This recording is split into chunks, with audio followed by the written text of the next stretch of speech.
Assalamualaikum warahmatullahi wabarakatuh. Selamat siang, salam sejahtera untuk kita semua.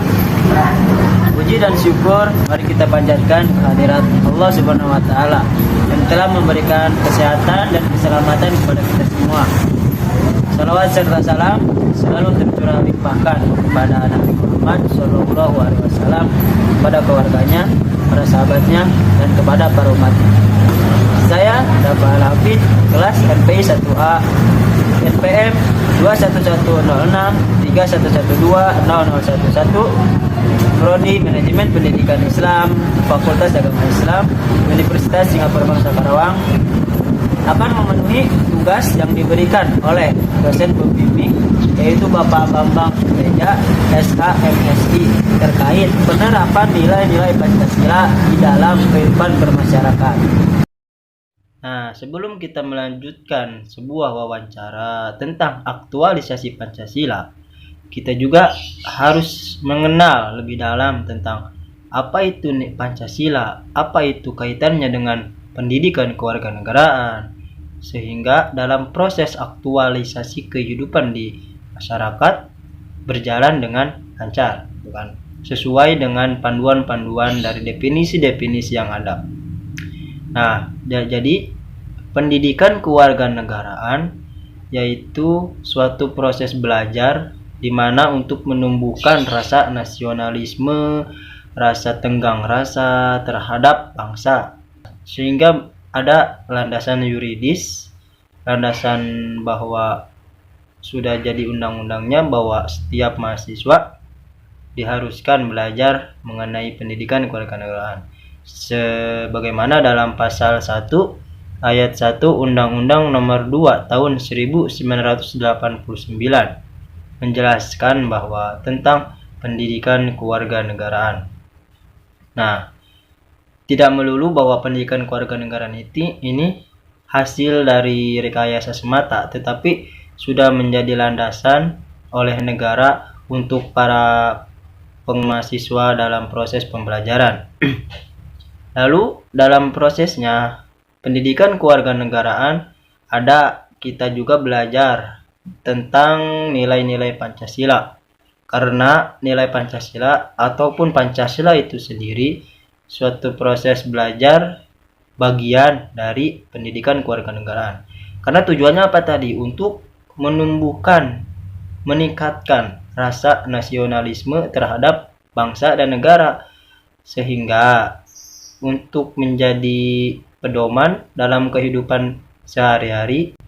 Kaitannya Pancasila sendiri yaitu sudah terlandaskan dalam landasan yuridis Undang-Undang Nomor 20 Tahun 2003 Pasal 29 ayat 2. Nah, jadi landasannya ada di dalam undang-undang bahwa mahasiswa maupun siswa yang sedang belajar diharuskan mempelajari tentang Pancasila. Karena apa tadi? Intinya tujuannya agar generasi bangsa ini tetap cinta kepada tanah air, nasionalisme yang tinggi. Nah, sehingga bertujuan untuk menjadi peran pengganti di masa yang akan datang, gitu kan. Nah, jadi seperti itu sahabat. Adapun nanti kita juga belajar tentang HAM. Saya ingat bahwa HAM itu bukan melulu tentang kita mempunyai hak, tetapi ada satu kepentingan, ada satu hal yang penting, yaitu hak kita dibatasi oleh hak orang lain. Jadi jangan mentang-mentang kita punya hak, kita seenaknya melakukan apapun di luar kendali kita. Nah, seperti itu. Semoga dapat dipahami. Mari kita lanjutkan wawancara proses aktualisasi Pancasila dalam kehidupan masyarakat. Saya mengambil dua narasumber. Pertama seorang guru, kedua seorang mahasiswa. Mari lanjutkan. Saya bersama seorang guru dari Desa Kemiri dan mewawancarai terkait bagaimana sih menerapkan nilai-nilai Pancasila dalam profesinya sebagai guru. Dan Bapak, bagaimana hubungan nilai-nilai Pancasila terhadap sistem pendidikan? Baiklah, akan Bapak jawab kesempatan Bapak ya. Jadi menurut Bapak, nilai-nilai Pancasila dalam memasuki jenjang kependidikan gitu ya, itu sangat erat hubungannya. Nilai Pancasila dengan pendidikan itu seolah-olah berkaitan erat. Di situ jelas, apalagi dalam pelajaran PPKN ya. Dalam pelajaran PPKN jelas sekali itu diterangkan masalah dari nomor 1 sampai 5 dari sila-sila dari Pancasila itu, terutama nomor 1 ketuhanan yang Maha Esa. Di situ unsur kependidikannya jelas sekali untuk membentuk anak didik kita menjadi anak yang berakhlak mulia dan berpendidikan sesuai dengan Pancasila. Nah itu, jadi Pancasila itu penting ya di dalam unsur pendidikan. Setiap nilai-nilai dari Pancasila itu pasti unsur pendidikan gitu ya, mengandung nilai pendidikan. Dan nomor 1 lihat aja, ketuhanan yang Maha Esa, kemanusiaan yang adil dan beradab, persatuan Indonesia, semuanya mempunyai norma-norma masing-masing, terutama norma akhlak dan akhlak dan moral. Hampir ya identik sih, akhlak dan moral hampir identik, tapi yang jelas unsur yang disebut akhlak itu paling tinggi di antara gitu. Jadi jelas berkaitan erat antara pendidikan Pancasila dan nilai-nilai dalam pendidikan gitu. Terus kan sekarang itu banyak gitu kan, semakin berkembangnya zaman, semakin modernisasi semakin maju. Tantangan seorang guru dalam mengajarkan nilai Pancasila itu seperti apa? Banyak sekali sebetulnya tantangan-tantangan yang sekarang atau saat ini dirasakan oleh seorang pendidik dalam menerapkan nilai-nilai Pancasila dalam melakukan pendidikan. Apalagi sekarang ini karena kemajuan zaman, teknologi semakin maju, semakin banyak halang rintang yang akan merintangi jalannya pendidikan. Memang di situ ada unsur positif dan negatifnya. Kemajuan teknologi memang bisa mendekatkan dari dunia luar sampai mendekatkan sampai semuanya jarak-jarak dari luar negeri seolah-olah dekat. Dengan adanya HP, dengan adanya TV atau komputer dan lain sebagainya, bahkan dari kecanggihan satelit sekarang kan sudah tahu kan, cuma jadi halang rintangnya banyak seperti itu. Jadi anak memang pandai, cuma ada hal-hal nilai-nilai ininya, akhlak atau normanya agak terganggu gitu, karena terlalu sering banyak melakukan hal seperti itu ya. Banyak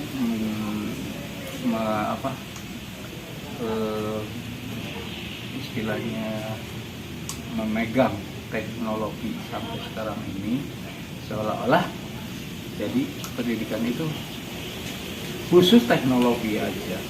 Unsur kesopanan atau akhlak dan normanya agak ini ya, agak terhambat atau agak kesingkir gitu. Nah ini jadi tantangannya. Memang positifnya banyak, negatifnya juga ada, efek-efeknya gitu. Jadi seperti itu aja lah gambarannya secara globalnya, Mas. Ya. Ya. Baik, saya bersama salah satu mahasiswa STIE Dharma Agung Bekasi yang bernama Saudari Ria Rizkia. Saya akan menanyakan sebuah pertanyaan tentang bagaimana sih cara mempertahankan ideologi Pancasila di era modernisasi sekarang. Saya mempertahankan ideologi Pancasila di era modern sekarang, yaitu dengan menerapkan nilai-nilai Pancasila di dalamnya, seperti sila tertinggi yaitu yang mencakup negara kita sendiri, yaitu Tuhan ya. Jadi Indonesia ini memiliki ragam agama, suku, budaya, di mana Indonesia memiliki Tuhan yang berbeda-beda. Cuman di sini Indonesia tuh menjadikan Tuhan yang paling tertinggi, seperti agama Islam, Buddha, Konghucu, Hindu, Kristen. Itu kan aspek tertinggi dalam hidup mereka masing-masing tuh yaitu Tuhannya mereka. Jadi kalau misalkan orang lain tidak memiliki percaya terhadap Tuhannya, berarti dia tidak bisa dikatakan bahwa dia sebagai warga negara Pancasila, begitu. Jadi tidak merujuk kepada Tuhannya satu agama gitu kan. Jika yang aspek pertamanya saja dihilangkan, bagaimana Pancasila 2, 3, 4, 5, iya begitu. Nah tadi kan udah nih mempertahankan ideologi. Sekarang kira-kira peran atau sikap kita sebagai generasi milenial dalam menerapkan nilai-nilai Pancasila sendiri gitu, bagaimana menurut? Dengan cara menerapkan yaitu seperti saling menghargai, toleransi yang tinggi, tidak mudah terpecah belahkan oleh isu-isu yang beredar yang memecah belahkan agama kita, seperti mengacu pada perang-perang agama, tidak dibolehkan. Sebaiknya jika kita mendapatkan berita yang sensitif seperti agama itu harus disaring dulu. Saring sebelum saring. Iya. Oke. Nah, jadi untuk kedepannya apa sih yang pandangan dari saudari Lia yang bisa diharapkan terkait pendidikan Pancasila di era perguruan tinggi? Pendapat saya sebaiknya harus selalu tetap ada, karena generasi-generasi selanjutnya itu akan menentukan Indonesia itu akan menjadi apa.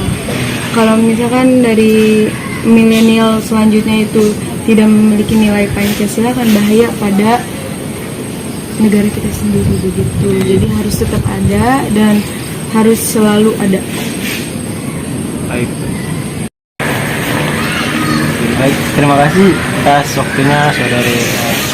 Nah, jadi seperti itu sahabat-sahabat. Nah, jadi kesimpulan atas hasil dari wawancara yang telah saya lakukan bahwa ternyata nilai-nilai Pancasila sangat penting bagi kehidupan pelajar gitu, khususnya umumnya buat warga Indonesia. Karena apa? Karena pendidikan Pancasila dan pengaktualisasian ke dalam kehidupan sangat berpengaruh terhadap integritas orang tersebut kepada negara gitu kan.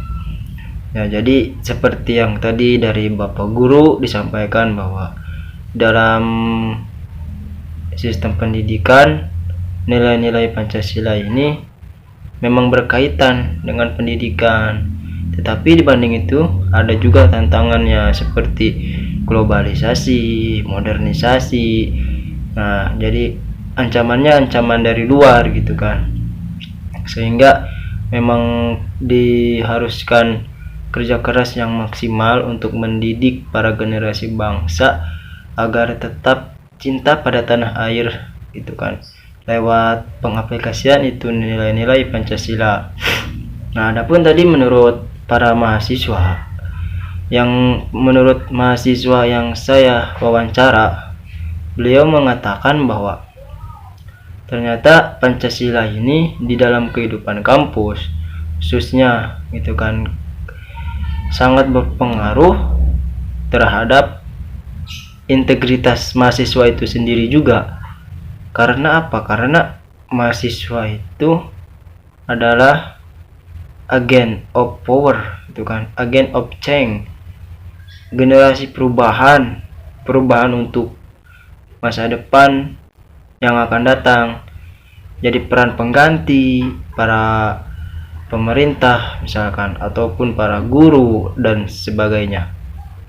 Makanya nilai-nilai Pancasila ini memang sangat diperlukan bukan diperlukan lagi, diharuskan untuk ditanamkan kepada sistem pendidikan maupun para mahasiswa. Rupanya cukup sekian dari saya. Kurang lebih mohon maaf.